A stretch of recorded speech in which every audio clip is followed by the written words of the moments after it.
මට පේනවා වීඩියෝ එක දැන් දිස් වෙනවා තිරේ.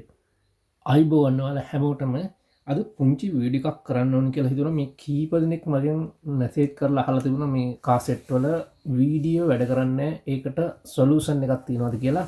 ඉතින් මේක පොදුවේ හැම කාසෙට් එකකම තියෙන ඔප්ෂන් එකක් ගැන කියලා දෙන්න තමයි මේ අද වීඩියෝ එක අරගෙන ආවේ. වයර් කනෙක්ෂන් තියෙන්නේ මෙන්න මේ විදිහට කලර් සිස්ටම් එකට තමයි තියෙන්නේ. ස්පීකර් වයර් ටික අපි මෙතනින් වෙන් කරගමු මුලින්ම. ඔයාට පේන ඇති මෙන්න මේ හතර තමයි ස්පීකර් පින් අවුට් හතරක් තියෙනවා. ඕනම කාසෙට් එක විදිහට තමයි තියෙන්නේ. අලු පාට දෙක, සුදු පාට දෙක, දම් පාට දෙක, කොළ පාට දෙක විදිහට ස්පීකර් අවුට් හතරක් තියෙනවා. මම කලින් වීඩියෝ එකත් ඔයාට මේ කලර් කෝඩ් සිස්ටම් එකට එන විදිහ තේරම කියලා දුන්නා. ඒක ඔයාට පුළුවන් බැලුවේ නැත්නම් මේ වීඩියෝ එකට උඩින්ම සජෙස්ට් කරන්නම්. ඒ ලින්ක් එකෙන් ගිහිල්ලා ඕනනම් ඔයාට පුළුවන් මේ කලර් කෝඩ් එකට අදාළ ස්පීකර් ටික තියෙන්නේ කොයි විදිහට කියලා. ඉතින් මේ වීඩියෝ එක ඉක්මනට කරගෙන යන්නේ. මේක ලොකු දෙයක් කියන්න දෙයක් නැහැ.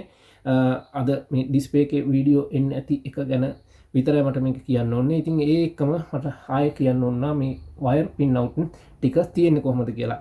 ඉතින් ඊළඟට මේ දෙක ගත්තොත් මේ රතු පාට එක ස්විච් සප්ලයි විදිහට තියෙන්නේ. ඊළඟට මේක ඩිරෙක්ට් බෑකප් සප්ලයි, ඒ කියන්නේ මෙමරි බෑකප් එක විදිහට තියෙන වයර් එක.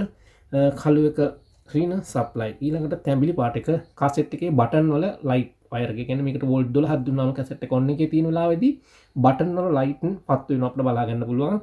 සහ ඩිස්ප්ලේ එක හාෆ්, ඒ කියන්නේ හාෆ් ලයිට් අඩු කරනවා, ඩිස්ප්ලේ එක ඩිම් කරනවා වගේ ඒ ඔප්ෂන් එකක් මේකෙම තමයි තියෙන්නේ. ඊට පස්සේ මේ නිල් පාට වයර් එක, නිල් පාට සුදු ඉරක් තියෙන වයර් එක ඔටෝ ඇන්ටනා විදිහට තියෙන්නේ. මම ඒ දේවලුත් කලින් වීඩියෝ එකේදී කියලා දීලා ඇති මොනවද ඉන්නේ කියලා. ඉතින් මේකේ විශේෂයෙන් තව එක වයර් එකක් තියෙනවා නිල් පාට එකක්, Amplifier control කියලා. ඒ කියන්නේ amp එකක් on කරනවා නම් amp එකට supply output එකක් ගන්න පුළුවන් මේ වයර් එකකින්.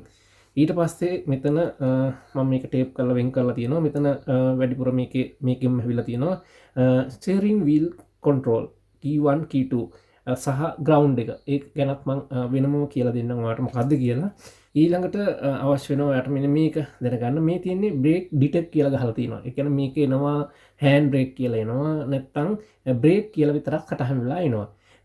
ඒ වයර් එක තමයි මම අර කිව්වේ වීඩියෝ වැඩ කරන්නේ නැත්නම් පොඩි එකට ගවුන් කරන්න හෝ මේකේ රින සප්ලයි එකට ගවුන් කළා තමයි අපිට වීඩියෝ එක ඔන් කරගන්න තියෙනවා. මම ඒක ඔයාලට ප්‍රැක්ටිකලි පෙන්නන්නම් කොහොමද කරගන්නේ කියලා.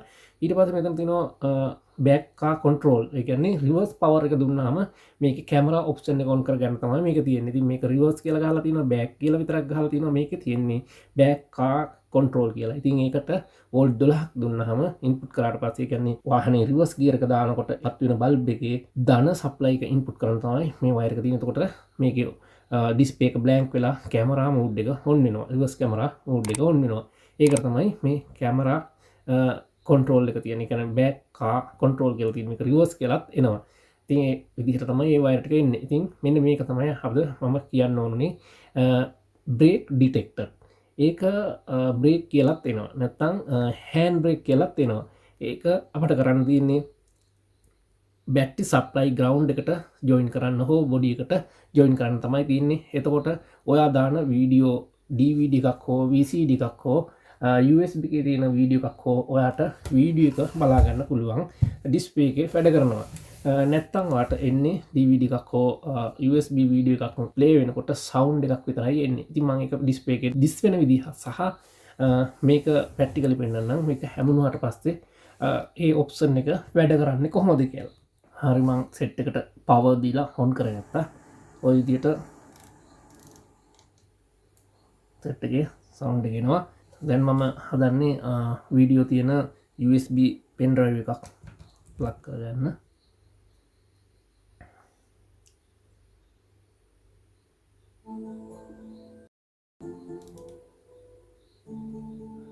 ඔයාලට පේනවා ඇති වීඩියෝ එක ඇවිල්ලා එකපාරට නැතුව ගියා. යටින් ඔයාලට පේනවා මෙන්න මේ ඔයාලට පේනවා මේ මැසේජ් එක.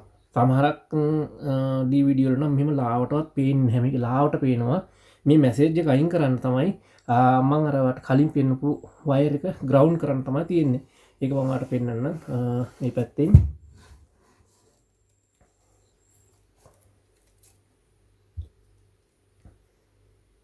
මේ තියෙන හෑන්ඩ් බ්‍රේක් වයර් එක. ඒක සුද්ධ කරගමු. හරි. දැන් බලමු මෙහා පැත්ත.